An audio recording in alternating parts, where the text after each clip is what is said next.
প্রাণহানি না হলেও আবারও পদ্মায় বাস ডুবির ঘটনা ঘটেছে। পুলিশ বাসটি ফেরিতে ওঠার পূর্বে সকল যাত্রীদের নামিয়ে দেয়। শুধুমাত্র চালক ও হেলপার ছিল চলন্ত বাসে। তারা উদ্ধার হয়েছে। বাসটিও উদ্ধার করা সম্ভব হয়েছে প্রশাসনের তড়িৎ পদক্ষেপে। যাত্রী নেই জানার পরও ফায়ার সার্ভিসের উদ্ধারকারী ডুবুরি দল তল্লাশি চালিয়ে নিশ্চিত হয়েছে। রাজবাড়ীর গোয়ালন্দ ঘাটের দৌলতদিয়া ৭ নং ফেরিঘাটে এই ভয়াবহ দুর্ঘটনার পুনরাবৃত্তি ঘটেছে। নিয়ন্ত্রণ হারিয়ে এসবি পরিবহন একটি যাত্রীবাহী বাস সরাসরি পদ্মা নদীতে তলিয়ে যাওয়ার ঘটনায় এলাকায় তীব্র চাঞ্চল্য ও আতঙ্কের সৃষ্টি হয়েছে। শুক্রবার সকাল ৯টায় এই দুর্ঘটনাটি ঘটে। ঘাটসূত্র ও প্রত্যক্ষদর্শীরা জানান, দুর্ঘটনার শিকার হওয়া দূরপাল্লার বাসটি কুষ্টিয়া থেকে ঢাকায় যাচ্ছিল। বাসটি দৌলতদিয়া ঘাটের ৭ নং পন্টুন দিয়ে করবি ফেরিতে ওঠার পর চালক নিয়ন্ত্রণ হারিয়ে ফেলেন। মুহূর্তের মধ্যে বাসটি ফেরির পেছনের ডালা অতিক্রম করে পদ্মা নদীতে পড়ে পদ্মার গহ্বরে তলিয়ে যায়। বাংলাদেশ অভ্যন্তরীণ নৌ পরিবহন কর্পোরেশনের বিআইডব্লিউটিসি দৌলতদিয়া ঘাট কার্যালয়ের সহকারী মহাব্যবস্থাপক মোহাম্মদ সালাহউদ্দিন ঘটনার সত্যতা নিশ্চিত করেন। প্রত্যক্ষদর্শীদের বর্ণনা অনুযায়ী গত ২৫ মার্চ দৌলতদিয়া ফেরিঘাটের ৩ নম্বর পল্টনে কুষ্টিয়ার কুমারখালী থেকে ঢাকাগামী যাত্রীবাহী সৌহার্দ্য পরিবহন নামের আরেকটি বাস ফেরিতে ওঠার সময় একইভাবে নিয়ন্ত্রণ হারিয়ে নদীতে পড়ে যায়। সেই মর্মান্তিক ও হৃদয় বিদারক দুর্ঘটনায় ২৬ জনের মরদেহ উদ্ধার করা হয়েছিল। এই দুর্ঘটনার পর পুলিশ সকল বাস পন্টুনে ওঠার আগেই যাত্রীদের নামিয়ে দেয়, যার ফলে এবার বড় ধরনের কোনো প্রাণহানি ঘটেনি। খবর পেয়ে জেলা প্রশাসন, ফায়ার সার্ভিস, পুলিশ দ্রুত সময়ের মধ্যে ঘাটে পৌঁছায়, বাস উদ্ধারে কাজে নামে।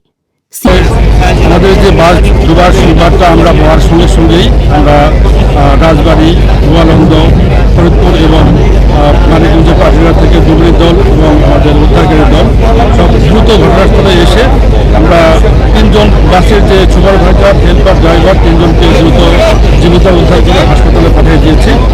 আর বাসের ড্রাইভারের তথ্য মতে বাসের ভিতরে কোনো যাত্রী ছিল না। তারপরেও আমরা আমাদের যে ডুবুরি দল চেষ্টা করতেছে বাসের ভিতরে আরও তল্লাশি করে দেখার জন্য আর কেউ আছে কিনা। বাসটি উদ্ধারের চেষ্টা চলছে, হামলা চলে এসছে, কাজ চলছে। রাজবাড়ীর জেলা প্রশাসক আফরোজা পারভিন খবর পেয়ে উদ্ধার অভিযান তদারকি করতে ঘটনাস্থলে পৌঁছান। উদ্ধার কাজ তদারকি করেন। দুর্ঘটনার ৩ ঘণ্টা পর দুর্ঘটনা কবলিত বাসটি উদ্ধার করা হয়। এই ধরনের পরিবর্তন নেই, আমাদের নৌবন্দর আধুনিকভাবে গড়ে তোলার জন্য একটা প্রস্তাবনাও আমরা ডিসিস কনফারেন্সে দিয়েছি। এখন এটা তো সময় সাপেক্ষ বিষয়, মানুষের জীবন তো আর থেমে থাকবে না। এই ক্ষেত্রে আমাদের আসলে সচেতন হতে হবে। আজকে যে ঘটনাটি ঘটেছে আপনারা দেখেছেন যে বাস থেকে যাত্রীরা নেমে যাওয়ার কারণে কোনো প্রাণহানি হয়নি, এবং আমরা বারবারই অনুরোধ করছি যে আপনারা অবশ্যই ফেরিতে ওঠার সময় বাস নেমে দাঁড়াবেন। এবং এছাড়াও আমাদের লঞ্চ খাত আছে, এখানেও আমাদের প্রায়শই অভিযোগ আসে যে অতিরিক্ত যাত্রী ওঠেন। তো এই ক্ষেত্রে আমরা যাত্রীদের অনুরোধ করবো, যারা লঞ্চ মালিক সমিতি আছে তাদেরকে আমরা বারবার অনুরোধ করেছি এবং মোবাইল ফোনও হয়েছে, আপনারা দেখেছেন যে এটা আসলে আমাদেরকে যতক্ষণ পর্যন্ত আধুনিক নৌবন্দর প্রতিষ্ঠিত না হচ্ছে ততক্ষণ পর্যন্ত আমাদেরকে সচেতন থাকতে হবে, সচেতনভাবে আমাদেরকে যাতায়াত করতে হবে। বাসে থাকা যাত্রীরা দুর্ঘটনার আগে পুলিশের নির্দেশে নেমে যেতে বাধ্য হয়ে প্রাণ রক্ষা পেয়েছে। তারা এখনও চোখের সামনে ঘটনার স্মৃতি তাদের আতঙ্কিত করে রেখেছে।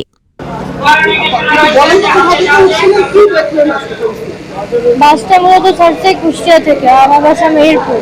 গাঙ্গি থেকে 5:30টায় বাস ছাড়ে। বাস ছাড়ার পর রাজবাড়ি হয়ে 9টা 20-এ দৌলতদিয়াতে আসে। তারপরে পুলিশ আমাদেরকে নামায় দেয় বাস থেকে। তো বাসটা ব্রেক ফেল করে সরাসরি একদম ভেঙে চুরে নদীর ভিতরে চলে যায়। বাসে আর কোনো যাত্রী ছিল না, আমি লাস্টে যাত্রী ছিলাম। হ্যাঁ, আমরা কুষ্টিয়া মজমপুর থেকে আসছি। আমি ঢাকার উদ্দেশ্যে রওনা দিয়েছি সকাল 7টার বাসে। তো আনুমানিক আমরা ঘাটে সকাল 9:30 আনুমানিক 9:30 দিকে আমরা ঘাটে আসছি। তো এখান থেকে ঘাটে পুলিশ বাহিনী আমাদেরকে সবাইকে বাস থেকে নামতে বলে। তো আমরা সবাই নামছি। নামার পরে খালি বাস যখন ফেরিতে ওঠে এত স্পিডের সঙ্গে আসার পরে মানে ফেরিতে ওঠার সাথে সাথেই পানির মধ্যে পড়ে গেছে।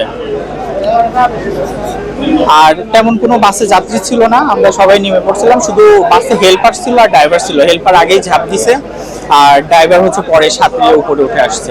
তো ড্রাইভার ওঠার পরে এটাই বলছে যে ব্রেক ফেল করছিল, ব্রেকে কাজ করতেছিল না। 2 মাস 11 দিনের ব্যবধানে দৌলতদিয়া ফেরিঘাটে পন্টুন থেকে 2টি বাস নদীতে পড়ে যাওয়ার ঘটনায় নানা প্রশ্ন জন্ম দিয়েছে। 2টি বাসই কুষ্টিয়া থেকে ছেড়ে এসেছে। রাস্তায় বাস যাত্রা শুরুর আগে যে পরীক্ষা নিরীক্ষা করা প্রয়োজন তা কখনোই করা হয় না। অনেক সময় অদক্ষ চালকরা বাস চালিয়ে গন্তব্যের উদ্দেশ্যে রওনা করে, যার কারণে সড়ক দুর্ঘটনা দিন দিন বাড়ছে। পরিবহন সেক্টরে এই বিশৃঙ্খলা যুগ যুগ ধরে চলছে। এই কারণে দুর্ঘটনার প্রতিটি ঘটনা দায়সারাভাবে নয়, সঠিকভাবে তদন্ত করে অপরাধী মালিক বা শ্রমিক যেই হোক তাকে শাস্তির আওতায় আনা প্রয়োজন বলে মনে করেন এসবি পরিবহনের বেঁচে যাওয়া যাত্রীরা। বাংলার গেজেট প্রতিবেদন।